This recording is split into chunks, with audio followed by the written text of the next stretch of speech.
صدر آصف علی زرداری اور وزیر اعظم شہباز شریف نے یوم تکبیر پر قوم کو مبارکباد پیش کرتے ہوئے اپنے الگ الگ پیغامات میں کہا کہ پاکستان پرامن اور خود مختار ایٹمی ریاست کے طور پر اپنے دفاع پر کبھی سمجھوتہ نہیں کرے گا۔ صدر مملکت نے کہا پاکستان کسی کے خلاف جارحانہ عزائم نہیں رکھتا۔ یوم تکبیر پر ہم اس عہد کی تجدید کرتے ہیں کہ وطن کے لیے ہر قربانی دینے کو تیار ہیں۔ بھارتی ایٹمی بلیک میلنگ کے جواب میں ذوالفقار علی بھٹو نے ایٹمی پروگرام شروع کیا۔ غیر معمولی صلاحیتوں، حب الوطنی کے جذبے نے دنیا کی 7ویں ایٹمی طاقت بنایا۔ وزیر اعظم شہباز شریف نے اپنے پیغام میں کہا کہ یوم تکبیر پاکستان کی تاریخ کا ایک عظیم اور فیصلہ کن دن ہے۔ ایٹمی پروگرام کے معماروں کو خراج تحسین پیش کرتے ہیں۔ ان کا مزید کہنا تھا دھمکیوں کے باوجود نواز شریف نے کوئی دباؤ قبول نہیں کیا تھا۔ ایٹمی قوت نہ بنتے تو دشمن ہر حد پار کر سکتا تھا۔ یوم تکبیر پر مسلح افواج کے سربراہان کی قوم کو مبارکباد۔ ISPR کے مطابق فیلڈ مارشل سید آصم منیر، ایئر چیف اور نیول چیف نے قوم کو مبارکباد دیتے ہوئے کہا کہ یوم تکبیر تاریخی کارنامے کی یاد دلاتا ہے۔ پاکستان ایٹمی طاقت بن کر ابھرا۔ اس دن پاکستان نے جنوبی ایشیا میں اسٹریٹجک توازن بحال کیا۔ یہ عظیم سنگ میل قومی اتحاد، استقامت اور ملکی خود مختاری کی علامت ہے۔ یہ دن علاقائی سالمیت اور قومی وقار کے تحفظ کے غیر متزلزل عزم کی علامت ہے۔ یہ تاریخی کامیابی سائنسدانوں اور انجینئرز کی غیر معمولی خدمات کی بدولت ہے۔ یہ کامیابی پاک افواج اور پاکستانی قوم کی قربانیوں کا ثمر ہے۔ ایران میں آبنائے ہرمز کے قریب دھماکوں کی آوازیں سنی گئیں۔ یہ دھماکے بندر عباس شہر کے مشرق کے حصے سے سنے گئے۔ فارس نیوز ایجنسی کے مطابق دھماکوں کے بعد فضائی دفاعی نظام کو عارضی طور پر بحال کر دیا گیا۔ حکام اس معاملے کی مزید تحقیقات کر رہے ہیں۔ امریکی فوج کے ایران میں فوجی اہداف پر نئے حملے۔ امریکی حکام کے مطابق کارروائی کے دوران حملہ آور تمام ایرانی ڈرونز مار گرائے۔ کارروائی کا مقصد خطے میں تعینات امریکی افواج اور آبنائے ہرمز میں تجارتی جہازوں کو لاحق خطرات کو کم کرنا تھا۔ حکام کے مطابق صورتحال پر نظر رکھی جا رہی ہے اور مزید تفصیلات بعد میں جاری کی جائیں گی۔ ایرانی بحریہ کی آبنائے ہرمز میں کارروائی امریکی آئل ٹینکر کو روک کر واپس جانے پر مجبور کر دیا۔ تسنیم نیوز ایجنسی کے مطابق امریکی آئل ٹینکر نے ریڈار بند کر کے آبنائے ہرمز سے گزرنے کی کوشش کی، جس پر پاسداران انقلاب کی بحریہ نے فوری کارروائی کرتے ہوئے روک دیا۔ ایرانی بحریہ کے انتباہ کے بعد آئل ٹینکر نے اپنا رخ موڑ لیا۔ امریکی حکام کی جانب سے تاحال کوئی رد عمل سامنے نہیں آیا۔ ایران کے ساتھ برابری پر چل رہے ہیں۔ امریکی صدر ٹرمپ نے پھر کہا کہ ایران معاہدے کے لیے بے قرار ہے۔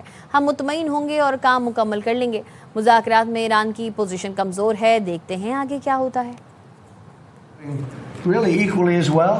Iran is very much intent. They want very much to make a deal. So far they haven't gotten there. We're not satisfied with it, but we will be. We will be either that or we'll have to just finish the job. But their Navy is gone, as I've said 1,000 times, and their Air Force is gone.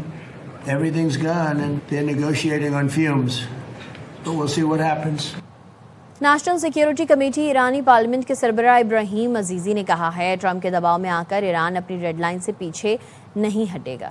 Iran کو uranium افزودگی اور اس کی ملکیت کا حق حاصل ہے۔ آبنائے Hormuz Iran کی اتھارٹی برقرار رہے گی۔ پابندیاں ختم کرنا ایران کا بنیادی مطالبہ ہے۔ ٹرمپ کبھی اسٹریٹجک ڈیڈ لاک سے نکلنے کے لیے دھمکیاں اور کبھی معاہدے کی اپیل کرتے ہیں۔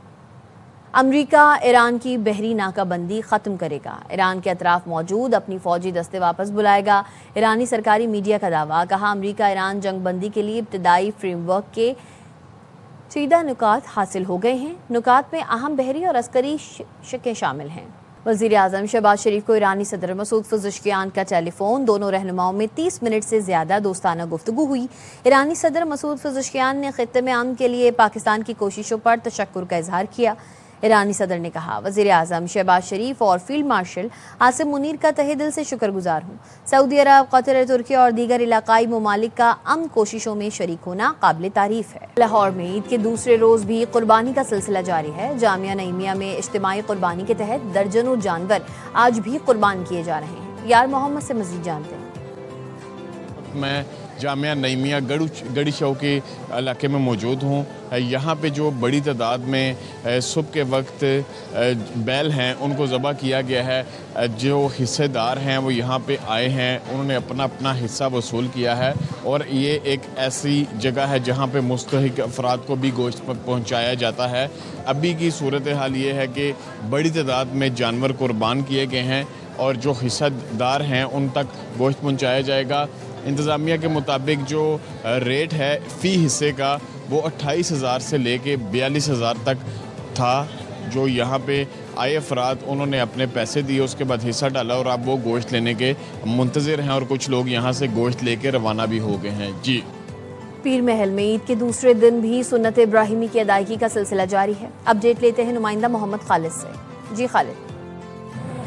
اس وقت میں مسجد بلاک میں موجود ہوں جہاں پر ضلع کے سب سے بڑے جو بیل ہیں قربانی کے لیے لائے گئے ہیں, جن کا وزن جو ہے 100 من کے قریب بتایا جا رہا ہے, اور جب یہ چلتے ہیں تو اس طرح لگتا ہے کہ گوشت کے پہاڑ جا رہے ہوں. 20 سال سے الحمدللہ ہمارا یہ شوق ہے, اچھے بیل ایسے ہی ہم پالتے ہیں, اور اگلے 5 سال کے لیے بھی ہمارے پاس جو ان کی سلیکشن ہم نے کر رکھی ہوئی ہے, اور یہ ہم سارے کزن بھائی مل کر خود قربانی ادا کرتے ہیں. 5 سال کے لیے بھی ان کے پاس جانور موجود ہیں, اور وہ اسی طرح ذوق و شوق سے سنت ابراہیمی کی ادائیگی کرتے رہیں گے.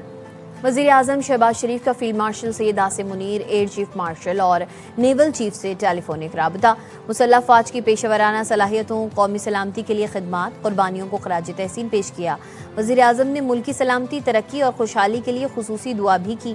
وزیر اعظم نے کہا عید کے موقع پر بھی وطن عزیز کے دفاع کا فریضہ انجام دینے والے سپوت قوم کا فخر ہیں. چیف آف ڈیفنس فورسز اور سروسز چیفز نے بھی وزیر اعظم کو عید کی مبارکباد دی اور نیک تمناؤں کا اظہار کیا.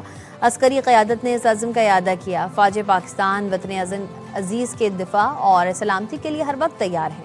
وزیر اعظم نے صدر سمیت مختلف حکومتی, آئینی اور سیاسی شخصیات سے بھی ٹیلی فونک رابطہ کیا. صدر آصف علی زرداری کو ٹیلی فون پر عید کی مبارکباد دی. پنجاب, خیبر پختونخوا اور بلوچستان کے گورنر سے بھی ٹیلی فون پر بات کی. پنجاب, سندھ, بلوچستان, گلگت بلتستان کے وزرائے اعلیٰ کو بھی عید کی مبارکباد دی. وزیر اعظم نے اسپیکر قومی اسمبلی ایاز صادق, علیم خان, خالد مقصی, آفتاب شیرپاؤ سے بھی گفتگو کی. کہا عوام کو زیادہ سے زیادہ ریلیف دینے کے لیے ہر ممکن اقدامات جاری رکھیں گے. نواز شریف نے مجھے وزیر اعظم بننے کی پیشکش کی, میں نے انکار کر دیا. وزیر دفاع خواجہ آصف کی پروگرام خبر میں گفتگو.